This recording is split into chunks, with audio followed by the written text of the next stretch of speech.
mon grand-père est arrivé à Mascouche aux environs de 1908.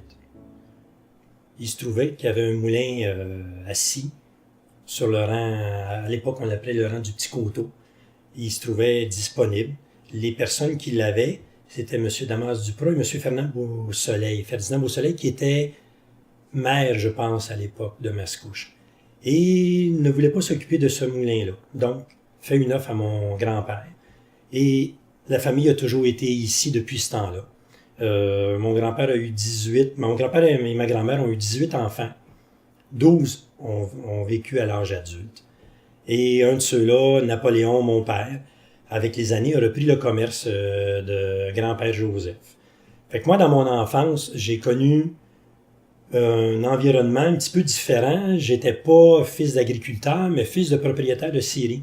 Fait que tout petit, mon carré de sable se transformait en carré de sciure. Fait que je jouais dans la sciure et dans les bouts de bois. Des épées, on s'en est fait souvent, puis on en a brisé plusieurs avec des bouts de bois. Ça, c'était assez facile à obtenir. Le moulin Saint-André, grand-père Joseph est arrivé en 1911. Quelques années auparavant, mais il y a eu du petit traficage au niveau contrat et compagnie. Donc, officiellement, pour nous, 1911 est l'année où le grand-père Joseph s'établit à Mascouche et opère le moulin. Donc, moulin assis, couplé aussi, comme je le disais un petit peu plus tôt, couplé aussi avec la fabrication de moulets pour les animaux.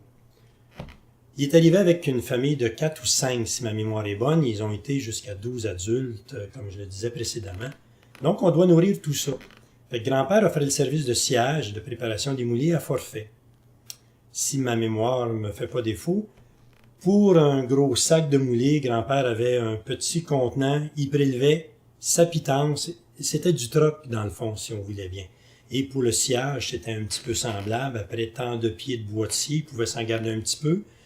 Parfois, le cultivateur avait réussi à vendre une ou deux bêtes, donc il pouvait donner quelques sous à mon grand-père.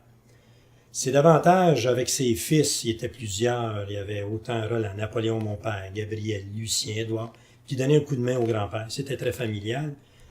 Donc, grand-père a œuvré dans le moulin à partir de 1911 avec des jeunes enfants et a terminé avant que mon père achète en 1948. Tout ça avec la famille qui grossissait, la maison pas tellement grande, plusieurs dormaient dans les mêmes chambres, je pense qu'il y avait 4 chambres seulement, une chambre pour les grands-parents, et les 12 autres se partageaient les 3 chambres restantes. Et même à l'époque, le grand-père, ses employés, quand c'était pas ses enfants, étaient logés nourris. Donc, ils arrivaient le lundi matin, pouvaient profiter du déjeuner, passaient la journée, et parfois quelques-uns restaient même à coucher.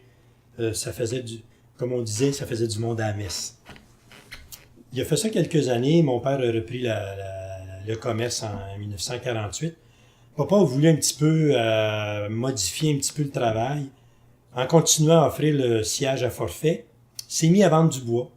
Mascouche, on arrive au début des années 50, c'est l'après-guerre.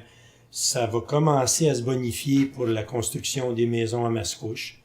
Donc, papa achète davantage de bois que de faire seulement le service à forfait. Et moi, d'aussi loin que je me souvienne, je ne me souviens pas beaucoup des machineries qui servaient à préparer la moulée. Je les ai vues, mais non fonctionnelles. Fait que moi, j'ai connu vraiment l'arrivée du sciage et l'expansion du moulin Saint-André avec le commerce au détail, du bois de construction. Et petit problème pour mon père. L'hiver, il faisait très froid.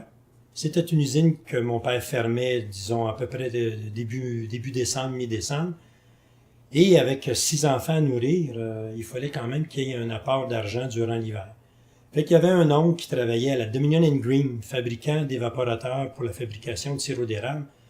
Donc, mon oncle René offre à mon père la possibilité de venir travailler à l'usine. Mon père s'y est rendu. Et je pense que j'ai 4 ou 5 ans à cette époque-là, donc je suis très jeune. C'est un vieux souvenir que mes frères et sœurs m'ont raconté. Mon père s'y rend pour travailler sur des presses à métaux. Et il arriva ce qui devait malheureusement pas arriver, mais qui est arrivé. Mon père s'est fait prendre les doigts à l'intérieur d'une presse à métal. Donc, si tu vois bien, j'ai tous mes doigts, mais mon père faisait babaye un peu comme ça. Il manquait 3 doigts de la main gauche et 1 doigt et demi de la main droite. Et tout normal, tous les clients qui venaient voir mon père à l'usine disaient « Monsieur Saint-André, ça paraît que vous travaillez dans un moulin, il vous manque des doigts. » Mais mon père n'a jamais perdu un bout de doigt au moulin. Des ongles noirs, des petites cicatrices, mais jamais de gros accidents à l'usine de sciage. Seulement cet hiver-là qui a été travaillé à l'extérieur. Du haut des airs, voici Moulin Saint-André en 2006. Petite apostrophe, 2006 est important pour moi parce que mon père, un des derniers Saint-André, est décédé en 2004. La maison du grand-père et du père, elle est ici. On a dû la démolir en 2007.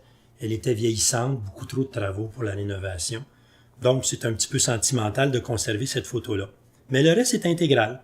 On a ici la maison qui nous sert également de bureau, qui a appartenu à mon frère, qui fait partie intégrante de Moulin Saint-André. Et l'usine. L'usine principale, elle est ici. Et la cour à l'arrière permet le stockage des billes et du bois. Et je te parlais tout à l'heure de grand-père Joseph. Le moulin de Joseph, il était ici, tout près de Saint-Henri, tout près. Et ça permettait aux gens, avec leurs chevaux et leurs billes, de venir déposer leurs billes ici à l'arrière. On voit qu'encore aujourd'hui, 2006, même si on avait une photo de 2017, ce sont des champs agricoles qui font la totalité de la région du Petit-Coteau encore. C'est quelque chose que j'espère qu'il se conservera encore quelques décennies. La croissance de Mascouche est bien, mais je pense que le milieu rural est important aussi, amène une certaine vitalité différente aussi pour Mascouche.